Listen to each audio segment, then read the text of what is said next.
अस्सलाम वालेकुम।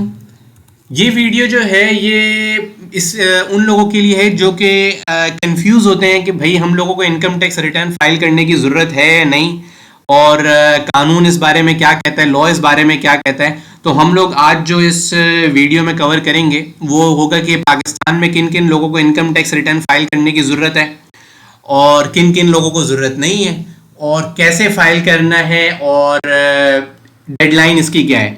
रिटर्न कैसे फाइल करना है इसकी पूरी डिटेल जो होगी वो तो खैर एक डेडिकेटेड वीडियो उसके ऊपर बनती है। बाकी जो एक शॉर्ट वन लाइन के अंदर इसको ऐसे बताया जा सकता है कि एक टैक्स आसान की प्ले स्टोर के ऊपर एप्लीकेशन है, उसके ज़रिए आप अपने रिटर्न फाइल कर सकते हो। उसके अलावा FBR की वेबसाइट है, उसके अंदर अगर आप जाओगे तो आयरस के अंदर आप जाके अपने रिटर्न अपने आप को रजिस्टर करके रिटर्न फाइल कर सकते हो। खैर, इस वीडियो में जो हम लोग बात करने लगे वो सिर्फ हम लोग उन लोगों के बारे में बात करेंगे जो कि समझना चाह रहे हैं कि आया उनको रिटर्न फाइल करने की ज़रूरत है पाकिस्तान में या नहीं है, उनके कानून इस बारे में क्या कहते हैं कि उनको रिटर्न फाइल करना चाहिए या नहीं। तो जो पाकिस्तान में, मैं क्वालिफाइड चार्टर्ड अकाउंटेंट हूँ और उम्मीद करता हूँ कि इस वीडियो से आपको फ़ायदा होगा। पाकिस्तान में जो ये इनकम टैक्स रिटर्न का कानून है वो इनकम टैक्स ऑर्डिनेंस 2001 है, और इसके अलावा इनकम टैक्स रूल्स हैं। हर साल बजट में जो जून में आता है उसके ज़रिए या मिनी बजट के ज़रिए इसके अंदर तरामीम की जाती हैं। ये अभी तक का जो मैं 2022 के मिड में ये वीडियो बना रहा हूँ, तो अभी तक के जितने अपडेट्स हैं वो इसके अंदर शामिल किए गए हैं। अब ऐसा है कि ये यहाँ पे मैंने एक टॉपिक्स मेंशन किए हुए कि क्या क्या टॉपिक्स हम लोग इस वीडियो में कवर करेंगे। तो सबसे पहले हम लोग कवर करेंगे कि किन किन लोगों को रिटर्न फाइल करना है एक टैक्स ईयर में। ये हमारे पास सेक्शन 114 है, अगर किसी ने जाके देखना हो, वैसे ज़रूरत नहीं है लेकिन फिर भी अगर किसी ने सेल्फ स्टडी करनी हो तो उनके लिए कि सेक्शन 114 है इनकम टैक्स ऑर्डिनेंस का, जो कि इस बारे में बताता है कि किन किन लोगों को इनकम टैक्स रिटर्न फाइल करने की ज़रूरत है। फिर कुछ लोग बताए हुए सेक्शन 115 में जिनको बोला हुआ है कि भाई आप लोगों को रिटर्न फाइल करने की ज़रूरत नहीं है। फिर एक हमारे पास सेक्शन 118 है जिसके अंदर बताया है कि आपको रिटर्न कैसे फाइल करना है। आप मतलब टैक्स आसान से भी फाइल कर सकते हो, प्ले स्टोर पे एप्लीकेशन है, इसके अलावा आप FBR की वेबसाइट से कर सकते हो। इसके अलावा डेडलाइन, और डेडलाइन क्या इनकम टैक्स रिटर्न फाइल करने की, अभी फिर से लोगों की दौड़ें शुरू होंगी, 30 जून आने वाला है, उसके बाद हमारे पास डेडलाइन आती है। आगे इसके बारे में जाकर बात करते हैं। तो सबसे पहले जो हमारा टॉपिक है कि किन किन लोगों को इनकम टैक्स फाइल करना है, सेक्शन 114 है। सबसे पहले हमारे पास जो आता है कंपनी, जितनी भी कंपनीज है पाकिस्तान के अंदर उनको इनकम टैक्स रिटर्न फाइल करना लाजमी है। इसके अलावा हमारे पास कोई भी बंदा कंपनी के अलावा, मतलब एसोसिएशन ऑफ पर्सन्स है जो कि मतलब मिल बांट के जो लोग कोई भी बिजनेस कर रहे होते हैं, इसके अलावा इंडिविजुअल है जैसे मैं हूँ या कोई भी और बंदा, उसको इनकम टैक्स रिटर्न फाइल करने की ज़रूरत है। लेकिन कब? अगर उसकी सालाना इनकम जो है वो 6 लाख से ज़्यादा हो, या अब आपकी माहाना इनकम जो है वो 50,000 से ज़्यादा हो, तो उसको इनकम टैक्स रिटर्न फाइल करना है। ये अभी तक की अपडेट के हिसाब से, जैसे मैं आपको बता रहा हूँ कि 2022 के मिड में अभी ये वीडियो बन रही है, तो अभी तक हर साल बजट के अंदर जो कि जून में आ रहा होता है, जुलाई में आ रहा होता है, उसमें बजट के अंदर इसमें तरामीम होती है, मिनी बजट में तरामीम होती है। लेकिन अभी तक की अपडेट के हिसाब से ऐसा है कि जिनकी इनकम सालाना 6 लाख से ज़्यादा है या आपकी माहाना इनकम 50,000 से ज़्यादा है, तो आपको इनकम टैक्स रिटर्न फाइल करना चाहिए। अच्छा, साथ ही साथ ये भी मैं आपको बता दूं कि कुछ लोग समझ रहे होंगे कि ये हम लोग क्यों रिटर्न फाइल करें। आज पाकिस्तान में ये बहुत कॉन्सेप्ट है कि लोग रिटर्न फाइल ही नहीं करना चाहते। एक तो ये आपकी वैसे ही मोरली और एथिकली भी आपकी रिस्पॉन्सिबिलिटी है कि आपको एक शहरी होते हुए, क्योंकि खर्चे उसी से चलते हैं, अगर आप टैक्स जमा कराओगे तो ही गवर्नमेंट के खर्चे चलेंगे, तो आपको ये कानूनन अपना रिटर्न फाइल करना चाहिए। इसके अलावा आपको नुकसान भी होता है कि आपके जो विद होल्डिंग टैक्सेस होते हैं, आप कुछ खरीदने जाते हो, गाड़ी परचेज करने जाते हो, कुछ और चीज़ें करने जाते हो, तो जो आपसे टैक्स कटता है उस वक्त वो आपसे डबल कट रहा होता है। अगर आप रिटर्न फाइल कर रहे होगे तो आधा कटेगा। खैर, तो अगर कोई बंदा है तो अगर उसकी सालाना इनकम 6 लाख से ज़्यादा है तो उसको रिटर्न फाइल करने की ज़रूरत है, अगर और यानी माहाना हो गई 50,000 से ज़्यादा। इसके अलावा अगर कोई नॉन प्रॉफिट ऑर्गेनाइजेशन है, मतलब कोई फलाही इदारा है, और वो सेक्शन 2 के ऑफ इनकम टैक्स ऑर्डिनेंस 2001 के ऊपर उतरता है, तो उन फलाही इदारों को भी इनकम टैक्स रिटर्न फाइल करने की ज़रूरत है। मतलब वो चैरिटेबल ऑर्गेनाइजेशन भी हो सकती है, कोई स्पोर्ट्स के लिए, कोई भी इस तरीके से रिलेटेड काम कर रहा होगा। अच्छा, इसके अलावा ये हम लोगों को एक बात कहता है, अगर किसी बंदे की इनकम, किसी पर्सन की इनकम अगर फाइनल टैक्सेशन के अंदर टैक्स हो रही होगी तो उसको भी इनकम टैक्स फाइल करने की ज़रूरत है।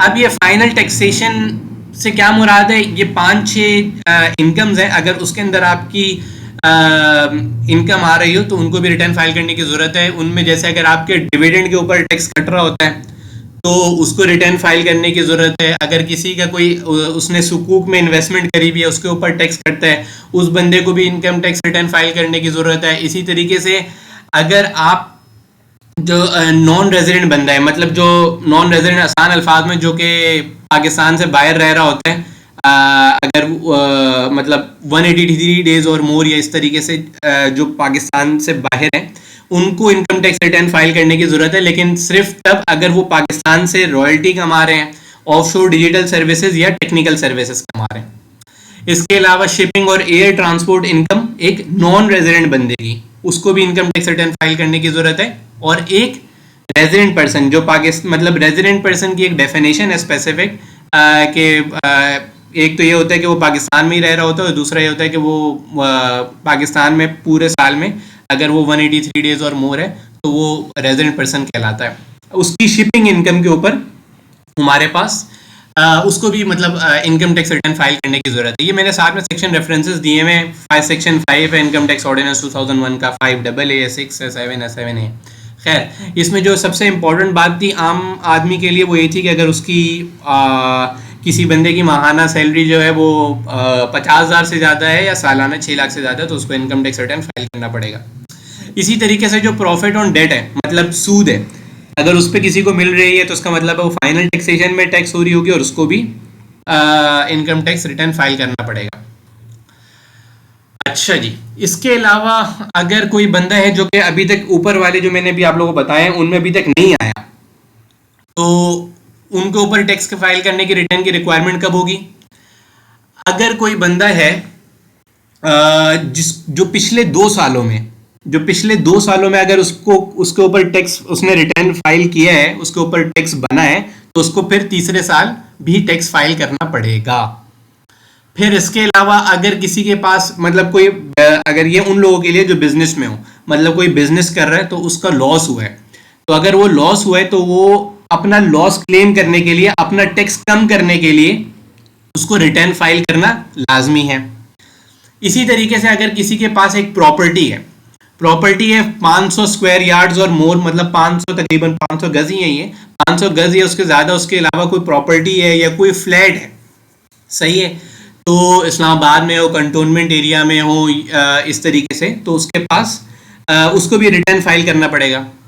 इसी तरीके से हमारे पास अगर किसी के पास 500 स्क्वायर यार्ड्स और मोर की अगर उसके पास कोई इमूवेबल प्रॉपर्टी हो रेटिंग एरिया में, इसी तरीके से हमारे पास फिर बनता है 2000 स्क्वायर फीट, ये तकरीबन 225-230 गज बनता है, ऊपर स्क्वायर यार्ड से ये स्क्वायर फीट है। अगर किसी के पास कोई फ्लैट है जिसका एरिया जो है वो 2000 स्क्वायर फीट या उससे ज़्यादा है तो उसको भी रिटर्न फाइल करना पड़ेगा। अच्छा, ये मैंने ब्लू में इसलिए लिखे कि ये जो मैंने सारे ब्लू में लिखे हुए थे इसका मतलब ये है कि अगर किसी के ऊपर रिटर्न फाइल करने की रिक्वायरमेंट बन रही है सिर्फ इन्हीं वजूहात के ऊपर, तो उनके पास एक माफी होती है जो कि हम लोग आगे जाके इसके ऊपर बात करेंगे। फिर अगर किसी के पास हमारे पास गाड़ी होती है 1000 सीसी से ज्यादा की तो उसको भी रिटर्न फाइल करने की रिक्वायरमेंट है। बड़ी गाड़ी है अगर किसी के पास तो उसको भी रिटर्न फाइल करना पड़ेगा। फिर है हमारे पास अगर किसी के पास एनटीएन हो, एनटीएन आपके पास तभी आता है जब आप रिटर्न फाइल करते हो, और एनटीएन आपका सीएनआईसी नंबर ही होता है। जब आप रजिस्ट्रेशन के लिए जाओगे तो वो आपका जो सीएनआईसी नंबर होगा वही आपका एनटीएन बन जाता है, नेशनल टैक्स नंबर। फिर हमारे पास है कि अगर किसी का जो इंडस्ट्रियल कनेक्शन, जो घरों में जो बिजली के कनेक्शन लगे हुए होते हैं वो हमारे पास रेजिडेंशियल कनेक्शन होता है। अगर किसी और जो कंपनीज के लगे हुए होते हैं वो इंडस्ट्रियल कनेक्शन होते हैं, सही है। तो अगर किसी का इंडस्ट्रियल कनेक्शन है या कमर्शियल कनेक्शन है बिजली का और उसकी सालाना जो उसका बिल आ रहा है वो 5 लाख से जायद का आ रहा है तो उसको भी रिटर्न फाइल करने की रिक्वायरमेंट है। फिर हमारे पास आता है अगर कोई मेंबर है, किसका मेंबर है, किसी इंडस्ट्री का या ट्रेड ऑफ बिजनेस एसोसिएशन का, जिसमें उन्होंने चंद नाम स्पेसिफाई किए हुए कि अगर कोई पाकिस्तान इंजीनियरिंग काउंसिल का मेंबर है, Pakistan medical and dental council का मेंबर है, पाकिस्तान बार काउंसिल का मेंबर है, या प्रोविंशियल बार काउंसिल का मेंबर है, institute of chartered accountants of Pakistan का मेंबर है, जैसे मैं institute of chartered accountants of Pakistan का मेंबर हूं, तो मुझे रिटर्न फाइल करने की रिक्वायरमेंट है। इसके अलावा institute of cost and management accountants of Pakistan भी इसके अंदर शामिल है। फिर इसमें कि अगर कोई रेजिडेंट पर्सन है और इंडिविजुअल है और उसके ऊपर कानून का मुताबिक उसको अपने फॉरेन बाहर के इनकम और एसेट्स फाइल करने की रिक्वायरमेंट है, तो वो भी इनकम टैक्स रिटर्न फाइल करेगा। अच्छा जी, इसके अलावा उन्होंने इसमें इस सेक्शन में हमारे पास बताया हुआ है कि एफबीआर जो है वो भी कोई और बात भी बता सकता है कि मजीद किन लोगों को रिटर्न फाइल करने की रिक्वायरमेंट है। खैर, अच्छा, जो मैंने आपको बताया था कि पीछे जो मैंने बताया हुआ था कि मैंने ब्लू के अंदर इसको किस लिए लिखा हुआ है, जैसे आप एक गाड़ी का है और इसके अलावा पीछे जो प्रॉपर्टी की हम लोगों ने लिखे हुए थे कि इन लोगों को भी रिटर्न रिक्वायरमेंट है फाइल करने की, तो इनका एक खास मकसद था, वो भी मैं आपको बताता हूँ कि इसके पीछे क्या लॉजिक थी। फिर हमारे पास जो है सेक्शन 115 है, वो हमें बताता है कि किन लोगों को रिटर्न फाइल करने की रिक्वायरमेंट नहीं है। इसके अंदर हमारे पास आता है जो पीछे जो मैंने बातें कह रही थी कि किसी के पास अगर 500 स्क्वायर यार्ड्स और या उससे ज़्यादा की प्रॉपर्टी हो, इमूवेबल प्रॉपर्टी हो, या किसी के पास 2000 स्क्वायर फीट या उससे बड़ा घर हो, उससे बड़ा का फ्लैट हो, या अगर किसी के पास गाड़ी हो, तो उन लोगों को रिटर्न फाइल करने की माफ़ी है। लेकिन अगर वो विडो मतलब वो बेवा हो, या अगर कोई वो यतीम हो और उसकी उम्र जो हो 25 साल से ज़्यादा हो, या अगर कोई माजूर हो, या वो बंदा जो हो वो बाहर रह रहा हो।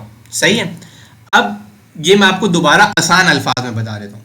जैसे अगर कोई बेवा है और उसके पास जो है वो 500 स्क्वायर यार्ड्स और मोर की कोई प्रॉपर्टी है, तो वैसे तो अगर किसी के पास 500 स्क्वायर यार्ड्स और मोर की प्रॉपर्टी हो तो उसको तो रिटर्न फाइल करना है। लेकिन अगर वो बेवा हो या यतीम हो या माजूर हो या वो बाहर रह रहा हो, तो उसके ऊपर फिर माफ़ी होती है कि वो रिटर्न फाइल ना करे। इसी तरीके से अगर किसी के पास 2000 स्क्वायर फीट या उससे ज़्यादा का बंगला हो, सही है, फ्लैट सॉरी, तो वो उसके ऊपर रिटर्न फाइल करने लाजमी है, लेकिन वो बच जाएगा रिटर्न फाइल करने से अगर वो बेवा हो, यतीम हो या माजूर हो या वो बाहर रह रहा होगा। सही है। फिर इसी तरीके से हमारे पास एक और रिक्वायरमेंट थी पीछे जो मैंने ब्लू में लिखी हुई थी, वो थी गाड़ी की, कि अगर किसी के पास 1000 सीसी से ऊपर की गाड़ी है तो उसको रिटर्न फाइल करना लाजमी है, लेकिन वो बच जाएगा या उसको माफ़ी है कुछ लोगों, 4 लोगों के लिए। किन लोगों के लिए माफ़ी है? बेवा के लिए, यतीम जो कि 25 साल से कम उम्र का है, माजूर शख्स के लिए, या जो बंदा बाहर रह रहा हो। ये जो मैंने लिखी थी मैं आपको दोबारा ऊपर जाके दिखा भी देता हूँ कि किन किन लोगों के किन किन पॉइंट्स की मैं बात कर रहा था। ये जो मैंने ब्लू में लिखे हुए हैं कि अगर आपके पास इमूवेबल प्रॉपर्टी है 500 स्क्वायर यार्ड्स और मोर की, या आपका कोई फ्लैट है 2000 स्क्वायर फीट से उससे ज़्यादा का, या आपके पास कोई गाड़ी है 1000 सीसी से ऊपर की गाड़ी की, तो वैसे तो इन लोगों को रिटर्न फाइल करना है हर सूरत, लेकिन सिर्फ इन 4 लोगों के लिए उन रिटर्न फाइल करने की माफ़ी है। अगर इन 4 लोगों का रिटर्न फाइल करना बन रहा है सिर्फ उन वजह से। सही है। वैसे अगर कोई बेवा अगर कमा रही है 6 लाख से ऊपर तो उनको तो रिटर्न फाइल करना पड़ेगा। सिर्फ इन बातों की वजह से अगर किसी के ऊपर रिटर्न फाइल करना बन रहा है लाजमी, और उनके ऊपर ये 4 बातें बन रही हैं, तो उनको सिर्फ माफ़ी है। ऐसा नहीं है कि कोई बेवा या कोई यतीम या कोई माजूर शख्स जो है वो करोड़ों रुपए कमा रहा हो और उसके ऊपर रिटर्न फाइल करना माफ़ हो जाए। सही है। अच्छा जी, फिर हमारे पास है कि आपने रिटर्न कैसे फाइल करना है। रिटर्न मैं आपको बता चुका हूँ, इलेक्ट्रॉनिकली फाइल हो जाता है, बहुत आसान सा तरीका है। हमारे पास आप प्ले स्टोर पे जाओगे, टैक्स आसान की एप्लीकेशन है, वो आप सर्च करो तो उससे आप फाइल कर सकते हो। बहुत आसान सा तरीका है, लेकिन एक अलग वीडियो इसके ऊपर बनाएंगे हम लोग। इसके अलावा जो है आप एफबीआर की वेबसाइट पे जाओ, आईरिस, वहाँ आप जाके रजिस्ट्रेशन अपने आप को रजिस्टर कर सकते हो और रिटर्न फाइल कर सकते हो। अच्छा जी, अब हम लोग उसके ऊपर भी साथ बात कर लेते हैं कि रिटर्न फाइल कब करना होगा। अब कंपनी के लिए जो है वो थोड़ा सा ये है कि आपको पहले देखना होगा कि कंपनी का जो ईयर एंड होता है वो कब हो रहा है। अगर वो तो 1 जनवरी से 30 जून के दरमियान हो रहा है तो वो जो 31 दिसंबर आने वाला होगा उस पर उसको फाइल करना होगा। वरना अगर उसका जैसे जुलाई से दिसंबर के अंदर उसका ईयर एंड आता है तो उसको अगले 30 सितंबर के अंदर फाइल करना होगा। और जैसे मैं हूं, मैं और आप हैं इंडिविजुअल, बहुत आसान है उनके लिए। कोई भी बंदा कंपनी के अलावा, मतलब जैसे मैं और आप, हम लोगों को 30 सितंबर के अंदर रिटर्न फाइल करना होगा। जैसे अभी टैक्स ईयर एंड होने वाला है, 30 जून आने वाली है, तो अभी 30 सितंबर की डेडलाइन होती है। 30 सितंबर जो होता है वो आखिरी दिन होता है, उससे पहले आप फाइल कर सकते हो। जुलाई, अगस्त, सितंबर, किसी भी महीने के अंदर किसी भी तारीख को आप फाइल कर सकते हो। बहरहाल 30 सितंबर हमारे पास आखिरी तारीख होती है जिसके अंदर आपको रिटर्न फाइल करना होगा। बेहतर ये कि आप पहले ही फाइल कर दिया करो। कभी कभार जो होता है एफबीआर जो होता है, क्योंकि बहुत सारे लोग आखिरी दिन ही फाइल करते हैं, तो वो कभी कभार सिस्टम क्रैश हो जाता है या दूसरे रीजंस की वजह से एफबीआर बहरहाल उसको कभी कभार एक्सटेंड कर देता है, अक्टूबर तक ले जाता है। लेकिन बेहतर ये है कि आप 30 सितंबर तक फाइल कर दें रिटर्न। उम्मीद करता हूँ कि उस वीडियो के अंदर आपके सवालात का जवाब मिल गया होगा। लेकिन अगर किसी को कोई कन्फ्यूजन हो तो वो कमेंट्स के अंदर मुझसे पूछ सकता है। और थैंक यू। अल्लाह हाफ़िज़।